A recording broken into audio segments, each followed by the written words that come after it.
Bà xôm chùm điệp xú bong bồn từng ở ní bà nó không ngày nít nhầm chô một thừa cả bà hai nơi lật phò bà tò bà hai môn nâng thừa cả bà hai lật phò bà tó gây dương cả lệch màu tiếng tuột cho mùi nâng lật phò này tầm rồi để nhầm bàn đạ chẳng ở xâm rạp mong buôn sam sắp A B C D bà nhầm bàn ơi bong bồn từng ở ní được chỉ bát bấy là xài mũi nâng chật vào mũi hai vì trình bỏ ác tuồng cãi bộ cài bớt hai bỏ bé sai bảy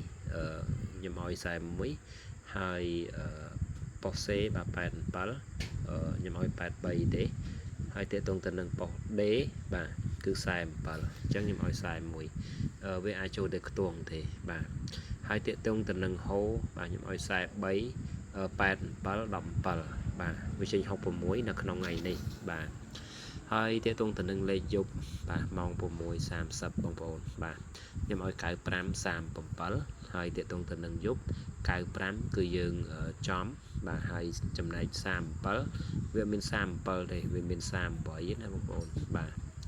hai là không ngày đi bà nhầm miền đời là tập hò tham mày và trò tiết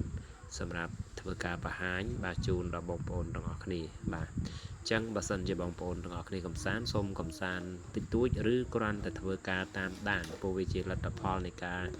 ដាក់តម្រុយទេបាទវាអត់មែនជាលទ្ធផលដែលត្រូវចេញ 100% ទេបាទយើងអាចធ្វើការផ្ទៀងផ្ទាត់ព្រោះមួយសប្តាហ៍វាអាចជន់ការវាអាចចំម្ដង2ដងឬ3ដងអញ្ចឹងទៅពេលខ្លះវាចំដែរតែវាអាចខុសល្វែងណាបាទចឹងនៅក្នុងថ្ងៃនេះបាទជាដំបូងគឺខ្ញុំសូមធ្វើការផ្លាស់ប្ដូរថ្ងៃខែដោយសារតែនៅក្នុងវីដេអូនេះគឺយើងបន្តមកគឺសម្រាប់ថ្ងៃទី22បាទចឹងខ្ញុំសូមធ្វើការបន្ថែមបាទនៅថ្ងៃទី22ហើយតើតទៅនឹងលទ្ធផលនៃតម្រុយគឺខ្ញុំសូមធ្វើការលុបចេញសិនដើម្បីដាក់នៅតម្រុយថ្មីបន្តបាទ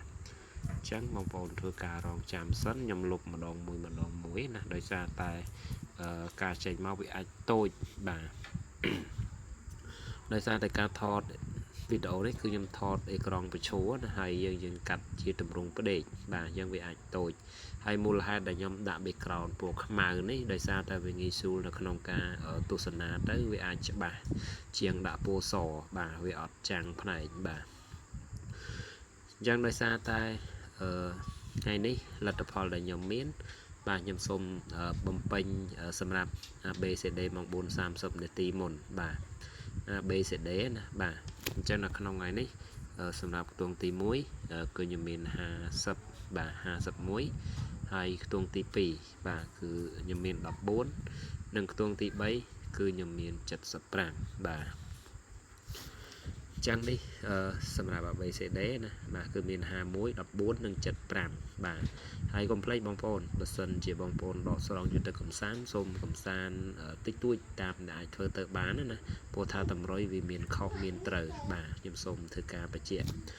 ហើយតេតងទៅនឹងល្វែងហូបាទហើយតម្រុយនេះក៏ខ្ញុំបញ្ជាក់ម្ដងទៀតក៏ដែលផ្អែកទៅលើលទ្ធផលថ្មីបាទយើងយកលេខដែលចេញថ្មីកាលពីថ្ងៃទី21ហ្នឹងទៅគណនាឡើងវិញដើម្បីគណនាបែបតម្រុយណាបាទវាមិនមែនជាលទ្ធផលទេក៏ប៉ុន្តែពេលខ្លះវាអាចចៃដន្យមកវាអត់ដូចតែលេខដែលយើងស្មានទេព្រោះកន្លងមក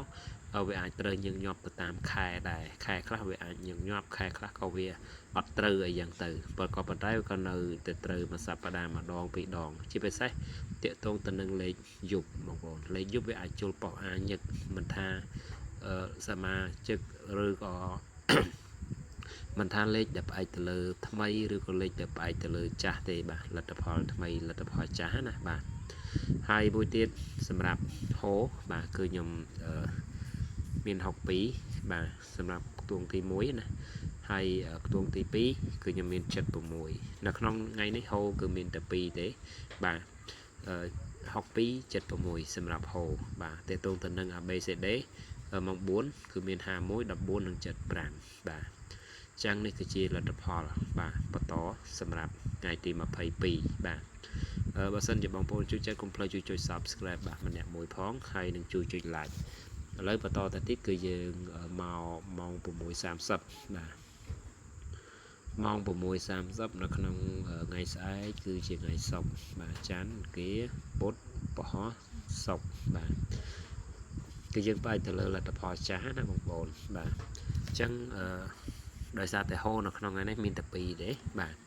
ហើយទាក់ទងទៅនឹងម៉ោង 6:30 គឺខ្ញុំមានចំនួន2ដូចគ្នាបាទគឺខ្ញុំមាន43ហើយនិង